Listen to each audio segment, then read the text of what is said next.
Welcome to Breaking with Tradition, a new Catalyst podcast where we follow in the footsteps of our founder, Felice Schwartz, and sit down with change-making leaders and professionals accelerating diversity, equity, and inclusion in today's global workplace. Founded in 1962, Catalyst drives change with unparalleled thought leadership, actionable solutions, and a galvanized community of multinational corporations to accelerate and advance women into leadership. Because progress for women is progress for everyone. We're your hosts. My name is Lucy Cullen. I'm Victoria Kuketz. And I'm Erin Souza Resendiz. And we're three Catalystas that live in different regions around the globe. We're united by one goal: to create workplaces where anyone can thrive. Hi, I'm your host, Victoria Kuketz. And today we're here to bring you the season finale of Breaking with Tradition. We want to thank you for joining us this past season as we've explored stories and best practices with trailblazers across industry and around the world. Today, I'm excited to bring Emma Hinchliffe into conversation, who is a renowned journalist with Fortune magazine and the brilliant mind behind the MPW daily newsletter. Emma has a unique vantage point when it comes to the world's most powerful women, their stories, their inspirations, and their challenges. So today we'll explore all of this and get a sense of Emma's vision for the rest of the year as well. So with that, I'd like to say hi, Emma, and welcome to Breaking with Tradition. Hi, Victoria. Thank you so much for having me. It's such a pleasure to have you here. And honestly, reading through the profiles of all the incredible leaders that you write about is just really inspirational, especially in a moment like this. So to really dig into it, I'd love it if you could tell us a little bit about yourself, what you do for Fortune, and what really initially inspired this work. Thank you so much. So I'm a senior writer at Fortune, which means I'm a journalist. I do all kinds of content, whether that's writing long-form profiles for our magazine, interviewing people on the stages of our conferences, or writing our daily newsletter that you mentioned, MPW, or Most Powerful Women Daily, which was formerly known as the Broadsheet. And this work all feeds back into this franchise that Fortune launched more than 25 years ago called Most Powerful Women, which really elevated and covered the women who were leading in business. A lot has changed in the past 25 years in terms of where women are leading, the types of roles they're in, and the types of stories there are to tell. But, Fortune's commitment in that time to cover these women, just as we'd cover any other business story, not in a way that is totally soft or just kind of solely inspirational, although there are often inspirational stories, but, as true business stories with the respect that they deserve. So it's been an honor to be part of that over the past several years. It's so great to hear about, and really about the evolution as well, especially because I think what we're in right now is a rather unique moment. So what we know is that so far in 2025, it seems like the news cycle is dominated by what some might be calling a comeback or a pendulum swing of masculine energy. And so I'm wondering if we can really explore this a little bit within the context of your work. What do you think about this moment, and how does it bode for women in the workplace? Yeah, well, some might call it that, or maybe Mark Zuckerberg might call it that. I think he's the one who coined that term. And, that wasn't how I expected to start 2025, which might have been naive of me. But, the extent of this kind of feeling of a cultural shift we're in had caught me a little bit off guard, if I'm being honest about that. And, and I think it's really interesting, especially to use that term masculine energy. Specifically, Mark Zuckerberg said at the beginning of this year that there hasn't been enough masculine energy in the workforce, which I think for anyone who studies the stats or just looks around major companies, I think we all know is not quite the case. As much as women have made progress over the past 25 years, as we've talked about, men still run something like 89% of Fortune 500 companies and hold many leadership positions throughout those as well. And I think masculine energy, it's also a pretty narrow definition of masculinity. I think if you listen to what Zuckerberg said, he's kind of talking about this idea of aggression and bringing aggression into the workplace. And right. I think we've seen a lot of positive depictions of masculinity over the past several years, whether it's supportive spouses supporting their partners in their careers, supportive fathers, or just men supporting women around them who they have no familial relationship to at all. So to say that we've been missing masculine energy this year, I think really narrows our view of men and betrays a misunderstanding of what's actually happening in the workplace right now. I think you raised an interesting point, and Catalyst actually does a lot of work around gender partnership and what that sort of mutually supportive behavior can look like. And I think that's something we really have to explore further. Some other research that we do is really around like what you were talking about, sort of the positive expressions of masculinity, but then the ones that also really don't serve anyone at all. And this is really around the idea of masculine expectation. And what we know for sure is that masculine expectation in the workplace is high. Men's psychological well being and safety at work is actually quite low. And in terms of our research, this really shows up on pressure around men to be stoic, to be risk taking, to be overly dominant, and to be competitive, which are really kind of exhausting emotions and sort of postures to be taking. And our data really shows that 69% of men experience low psychological well-being when masculine expectation is high, and 34% of men experience high workplace withdrawal. So, for example, neglecting tasks, being late for work, and making excuses to get out of work as well when that masculine expectation is at its highest. So that's why, what we know is that creating truly inclusive workplace cultures is critical for everyone. And we really need to create that space in and amongst the kind of cultural atmosphere at the moment for the allowance of authentic expression of masculinity that embody a range of human characteristics and emotions. And so ultimately what I mean by that, and in other words, is, how can we continue to create workplaces where everyone can fully and authentically be themselves and not just, the lip service that sometimes we see. But moving along, so I wanted to recenter our conversation back to women in leadership and to some of your work. So back in January, you reported some really promising statistics around the share of women running Fortune 500 companies, hitting a record high of 11.6%. So here at Catalyst, we've been tracking that progress for years. And, we recognize that this is a bright spot in an otherwise slow area of progress. And I think since those stats have come out, we've actually just seen the number drop slightly as well.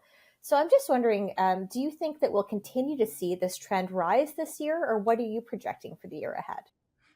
Yeah, it was really interesting to see the number of Fortune 500 companies led by female CEOs hit a record high at the beginning of this year, especially when we're talking about this cultural context in which we're not seeing an environment that seems like it would foster women making additional progress in leadership.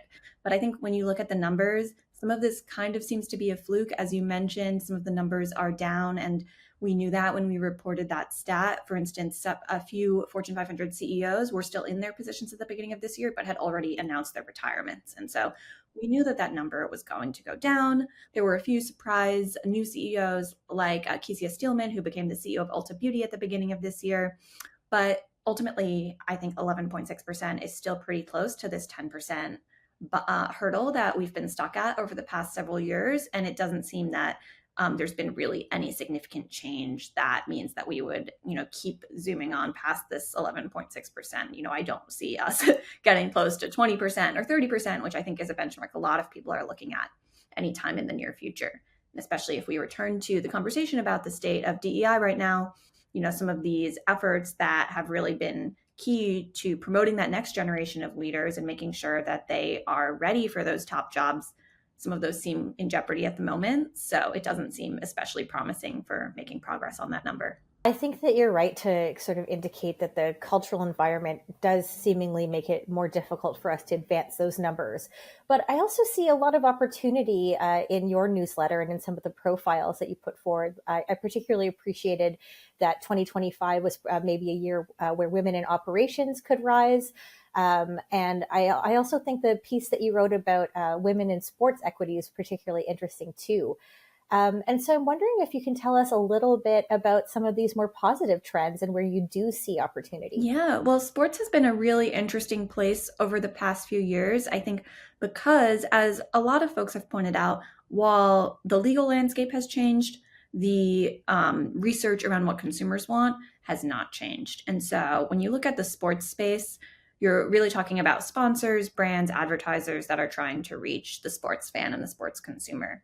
They still know that through women's sports, they're reaching an audience that is hard to reach elsewhere. It's a more diverse audience, when you're talking about, just reaching customers who their other advertising is not getting to. And it's also an audience that's pretty savvy technologically speaking, because they've had to find games playing on platforms. They can't just turn on ESPN and their favorite team is there. They've had to really know what they're doing and do their research. It's also an audience where you get like a bang for your buck. The price tags on these spots and these team sponsorships are still much, much lower than in men's sports, but they have really, really significant outcomes for businesses depending on what their business goals are. But it is an area that is fast growing and has a lot of potential for businesses. And I think to your point, this is areas where women can really clearly understand that this is where we can step up and support one another and really put our dollars, our intention, our time and attention behind these kinds of initiatives as well. I read a really interesting data point the other day that 97% of women in this who have made it to the C-suite used to be athletes themselves. And so I feel like that's such an interesting idea in terms of pipeline. And so I'm just wondering if there's any other kind of like data points or stories around this women in sports equity piece that are, are lighting you up at the moment. Yeah, that's a great one. I think, everyone knows that sports develops leadership potential. It teaches you how to work with a team. It teaches you how to be a leader. And those are skills that, are crucial for business, as we all know. Another stat that stands out to me is a study that found that when you're looking at the influencer landscape, and so influencer marketing, female athletes are the most effective category of influencer, bar none.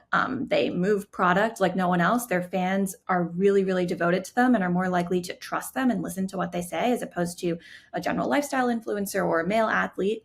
And it's something about the respect that people have for female athletes. They know that they're up against challenges. They know that they don't get paid as well as their male counterparts. And so people really trust what these female athletes have to say, which is a huge opportunity for brands. This is very exciting. And actually at our recent Catalyst Honors Conference, we had our keynote around women in sports equity. And we were so lucky to be able to have the WNBA leader for the Toronto Tempo join us, Teresa Resch, as well as Sarah Nurse from the PWHL. So for us, it was really powerful to bring together a corporate leader as well as an athlete to really kind of flesh out that capital flow to women's sports and really the powerful potential for growth in that area. And what I think is particularly striking to me is what you just said about the opportunity to gain like greater pay equity in women's sports by leveraging those kinds of sponsorships and sort of fan base areas as well. So thanks for telling us about that. When I think about the power of this kind of storytelling and some of the profiles that you bring together, I think that there's such a powerful opportunity for inspiration and really finding our path of how we're going to navigate through some of what feels to be a heavier or less inspirational environment. And so I'm just wondering if you can tell us a little bit about some other exciting profiles of women in business and across industry that have really kind of stayed with you this year. Of course. A few that stand out are, speaking of sports, I'll start here. Late last year, I had the opportunity to speak with Savannah James, who is known for being married to LeBron James. And that's something that we spoke about because she has really come into the public eye more over the past few years. For years, she was very uncomfortable with it. And she has kind of navigated these feelings of insecurity around feeling like she didn't have a fancy title of her own. She didn't have a career that she really felt like was respected by the outside world. She'd focused on her family life and on raising her children. And so she has founded an organization called Let It Break that aims to bring women together to kind of in that same way that we've often seen in women's networking spaces, similar to Catalyst, but more focused on who you are as a person, less focused on career and kind of leaving the title at the door. And I found that to be a really interesting perspective, especially because, most people from the outside looking at Savannah probably think that, she has an amazing life and she's accomplished so much. And people really would not expect her to have that kind of insecurity that she shared with me in that piece. And so I think it was really a reminder that, everyone is navigating their own complex feelings about life and career and self-confidence and self-worth. And also, personally, I just appreciated hearing about her work developing an organization that is not fully focused on career, because I think, women's career opportunity is obviously so important, but of course, we all have more than that to ourselves. And so it's nice to have a place where that's not the only thing that we're focused on. I particularly appreciate that vulnerability, especially because I think in our modern day, we really do define ourselves by what we do between 9 and 5, when really our identities are so much more. And also, I think, as much as we want to think we do, we still continue to undervalue the role that, women who kind of make the home successful play in our corporate spheres as well. Because at the end of the day, that's one of the most important roles themselves, right? Yeah, and a And lot then of people are doing all of the above at all times. exactly, everything and more. It's quite incredible. And then I think about the way the personal can actually flow into and inspire the professional as well. One profile that really inspired me was when you interviewed Emma Bates about the new DM social media app, which, correct me if I'm wrong or expand on it, which really tackles the problem of search engine bias when results can sort of produce default male information. I'm wondering if you can tell us a little bit more about that one, because that was a really great. Thank you so much. Yeah, Emma, so a fellow Emma is building a really interesting company called Diem that is kind of a combination search engine and social platform. When I use it just as a user, it reminds me the most of Reddit in that it's very community driven and it's about asking the questions that, you're not really getting the right answers to or the answers you want on Google or on ChatGPT. So, you'll see it's geared toward women and you'll see women on there talking about things like everything from going on Ozempic or where to get plastic surgery done to can I ask my boyfriend to get a vasectomy, birth control, how to access abortion. So it's really just those most personal questions, that most honest community.